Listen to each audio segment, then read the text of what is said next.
प्रणाम भाई और बहनों, स्वागत है आपका एक और नई वीडियो में। आजकल हर 3 में से 2 व्यक्ति या मैं कहूँ प्रत्येक व्यक्ति तनाव से जूझ रहा है। तनाव या स्ट्रेस एक ना दिखने वाली बीमारी है जो व्यक्ति को मेंटली रूप से कमजोर बना देती है, जिससे व्यक्ति अपनी अधिकतम क्षमताओं का प्रयोग नहीं कर पाता और वो स्वयं को असफल मानने लगता है। यदि इस पर ध्यान ना दिया जाए तो यह गंभीर समस्या बन सकती है और यह न केवल मेंटली बल्कि फिजिकली और इमोशनली भी प्रभावित करती है। प्राणायाम एक ऐसी टेक्निक है जिसके माध्यम से आप स्ट्रेस से दूर रह सकते हैं। यदि आप स्ट्रेस से जूझ रहे हैं तो निश्चित रूप से यह आपको राहत देता है। आज हम इस वीडियो में नाड़ी शोधन प्राणायाम के बारे में बात करेंगे। वैसे तो सभी प्राणायाम तनाव में लाभकारी होते हैं, लेकिन नाड़ी शोधन प्राणायाम बहुत लाभकारी माना जाता है, बशर्ते आपको नाड़ी शोधन प्राणायाम का अभ्यास नियमित रूप से एवं लंबे समय तक करना होगा। नाड़ी शोधन प्राणायाम को समझने से पहले हम प्राणायाम को समझने का प्रयास करते हैं। तो प्राणायाम 2 शब्दों से मिलकर बना है, प्राण प्लस आयाम। प्राण का अर्थ होता है प्राण ऊर्जा या फिर प्राण शक्ति, जिसे लाइफ फोर्स भी कहा जाता है, अर्थात वह शक्ति जो संपूर्ण चराचर जगत में विद्यमान है। प्राण का संबंध हमारी श्वसन प्रणाली से अवश्य है, लेकिन यह वायु या ऑक्सीजन से कहीं अधिक सूक्ष्म है। और आयाम का अर्थ होता है अपने प्राण को रेगुलेट करना या कंट्रोल करना। इसके अलावा इसका अर्थ प्रसार करना या विस्तार करने से भी लिया जाता है। तो आयाम का अर्थ 2 अर्थों में लिया जाता है, अपने प्राण को कंट्रोल करना और अपने प्राण को विस्तारित करना। हमारे यौगिक ग्रंथों में 5 प्राण और 5 उप प्राणों की चर्चा की गई है। 5 प्राणों के अंदर प्राण, समान, उपान, व्यान और उदान को रखा जाता है, जबकि उप प्राणों के अंदर नाग, कूर्म, कृंकर, देवदत्त और धनंजय को रखा जाता है। प्राण एक विस्तारित और गूढ़ रहस्य है। यदि हम यहाँ इसकी चर्चा करने लगेंगे तो यह वीडियो बहुत लंबा हो जाएगा और हम अपने विषय से भटक जाएंगे। यदि आप प्राण के बारे में विस्तार से जानना चाहते हैं तो हमें कमेंट करके जरूर बताएं, इसके लिए एक अलग से वीडियो में चर्चा की जाएगी। प्राणायाम हमारे लिए कुछ ऐसी टेक्निक प्रदान करता है जिससे हम अपनी प्राण ऊर्जा या लाइफ फोर्स को नियमित एवं मजबूत बना सकते हैं। अब हम नाड़ी शोधन प्राणायाम के बारे में बात करते हैं। तो नाड़ी शोधन का उल्लेख हमें शिव संहिता, जिसके रचयिता भगवान शिव माने जाते हैं, तथा हठयोग प्रदीपिका, जिसके रचयिता स्वामी स्वात्माराम माने जाते हैं, उसके अंदर की गई है। वहां पर इसका उल्लेख नाड़ी शुद्धि के रूप में मिलता है और इसका सरल रूप आजकल अनुलोम विलोम के रूप में देखने को मिलता है। तो नाड़ी शोधन प्राणायाम का जो सरल रूप है उसे अनुलोम विलोम कहा जाता है, अर्थात अनुलोम विलोम ही नाड़ी शोधन प्राणायाम है। हालांकि निश्चित रूप से तो नहीं कहा जा सकता कि अनुलोम विलोम ही नाड़ी शुद्धि या नाड़ी शोधन प्राणायाम है, लेकिन कहीं ना कहीं नाड़ी शोधन का ही एक सरल रूप है। नाड़ी शोधन के अर्थ की बात करें तो नाड़ी शोधन शब्द 2 शब्दों से मिलकर बना है, नाड़ी प्लस शोधन। नाड़ी का अर्थ होता है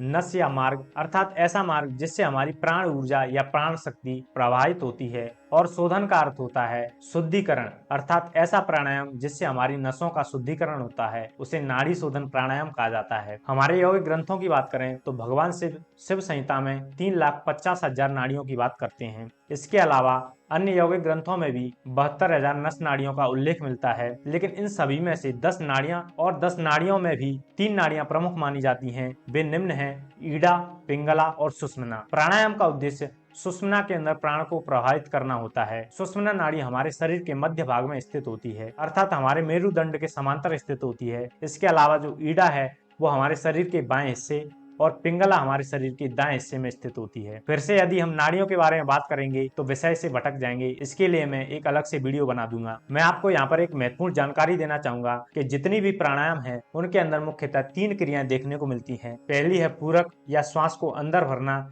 जिसे इनहेल करना भी कहा जाता है। दूसरी है रेचक या श्वास को बाहर निकालना, जिसे एक्सहेल करना भी कहा जाता है। और तीसरी है कुंभक। इसके अंतर्गत श्वास को रोकना पड़ता है, अर्थात अपनी श्वास को होल्ड करना होता है। यह कुंभक 2 प्रकार की होती है।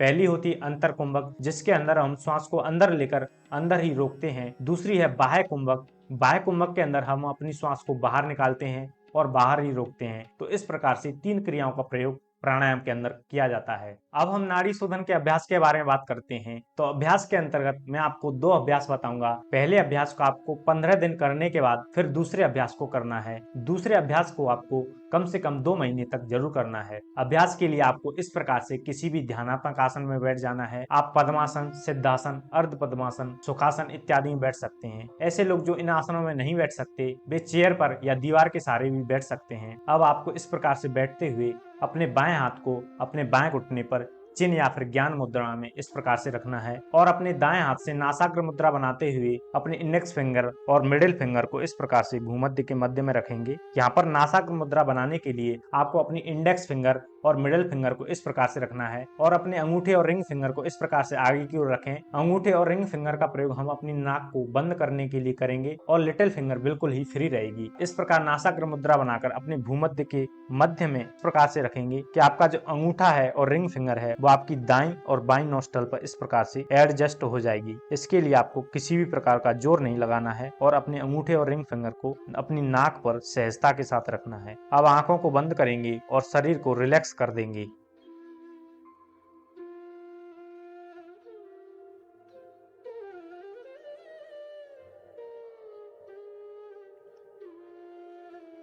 यहाँ पर आपको अभ्यास करने से पूर्व यौगिक श्वसन करना है। यदि आप यौगिक श्वसन के बारे में नहीं जानते तो आपको चैनल के प्राणायाम प्लेलिस्ट में जाकर यौगिक श्वसन का वीडियो मिल जाएगा, उसे जरूर देखें।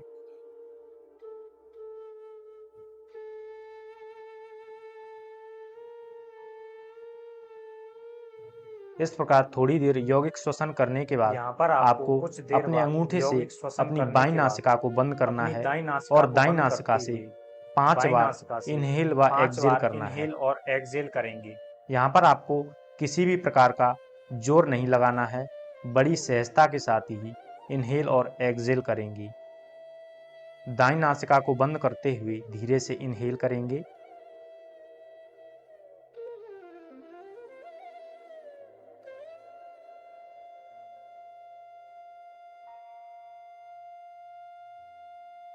देन एक्सहेल करेंगे।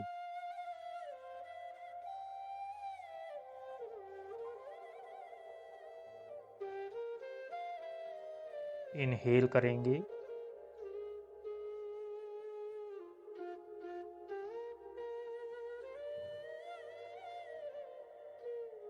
देन एक्सहेल करेंगे।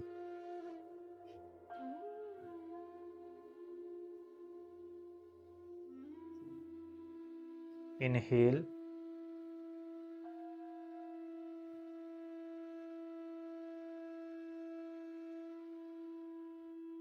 Exhale.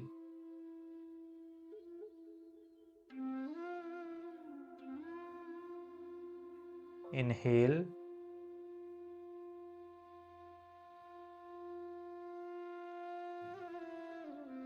Exhale.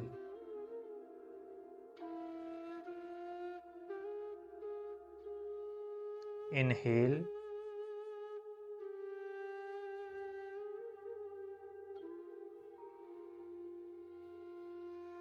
Exhale.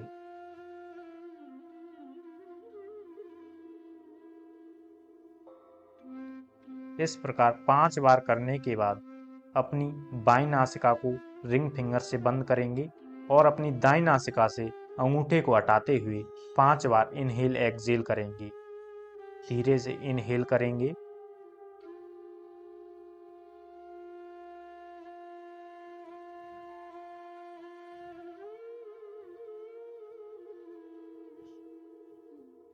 Then exhale करेंगे।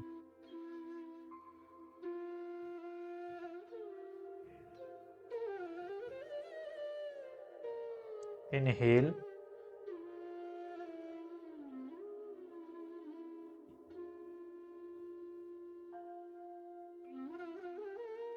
एक्सहेल।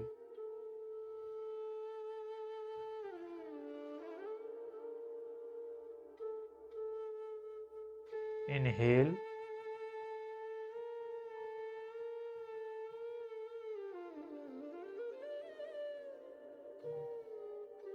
एक्सहेल।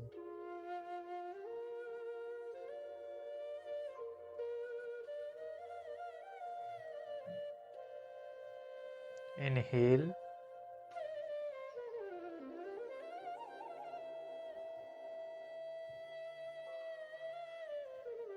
एक्सहेल।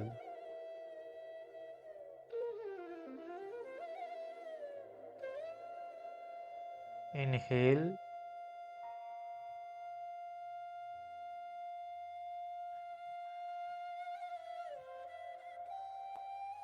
एक्सहेल।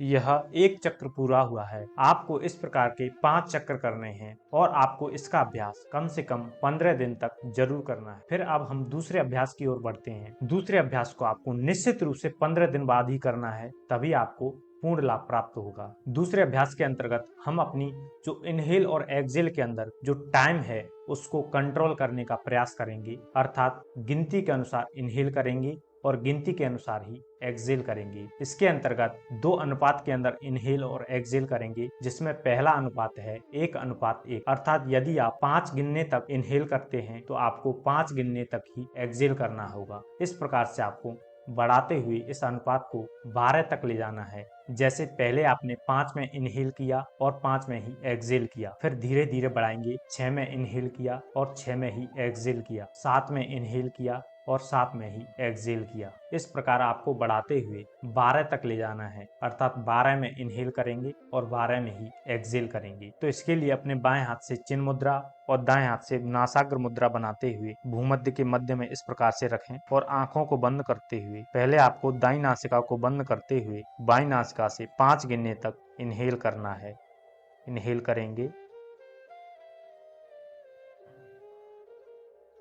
फिर बाईं नासिका को बंद करते हुए दाईं नासिका से 5 गिनने तक एक्सहेल करेंगे।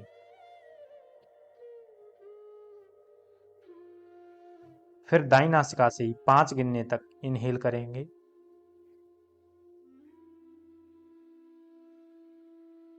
दाईं नासिका को बंद करते हुए बाईं नासिका से 5 गिनने तक एक्सहेल करेंगे।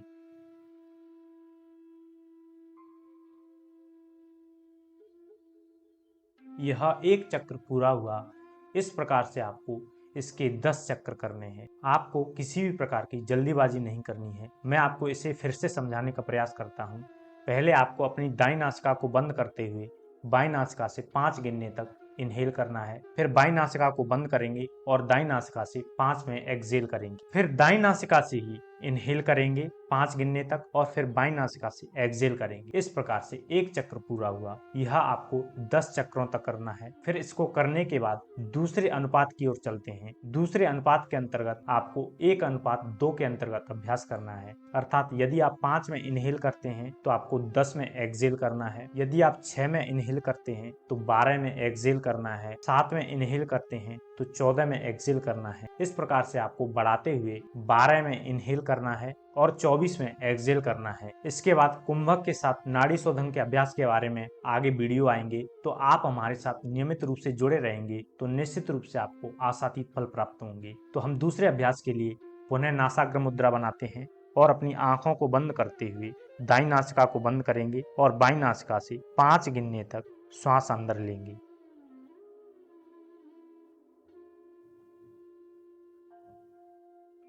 और फिर 10 गिनने तक बाईं नासिका को बंद करते हुए दाईं नासिका से श्वास को बाहर निकालेंगे, अर्थात एक्सहेल करेंगे।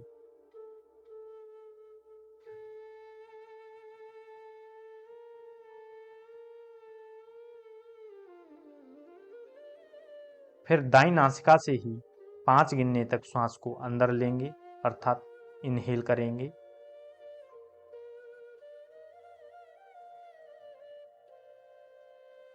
फिर दाईं नासिका को बंद करते हुए 10 गिनती के अंदर बाईं नासिका से श्वास को बाहर निकाल देंगे।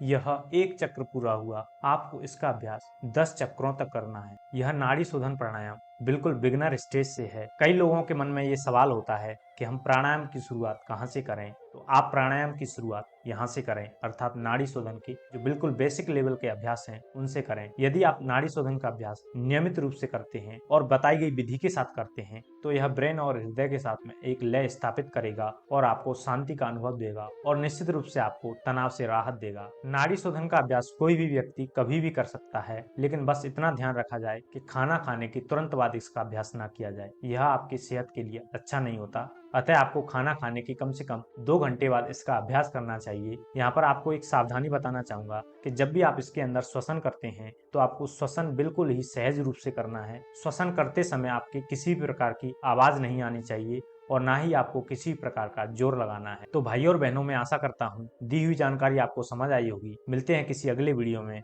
तब तक के लिए नमस्कार।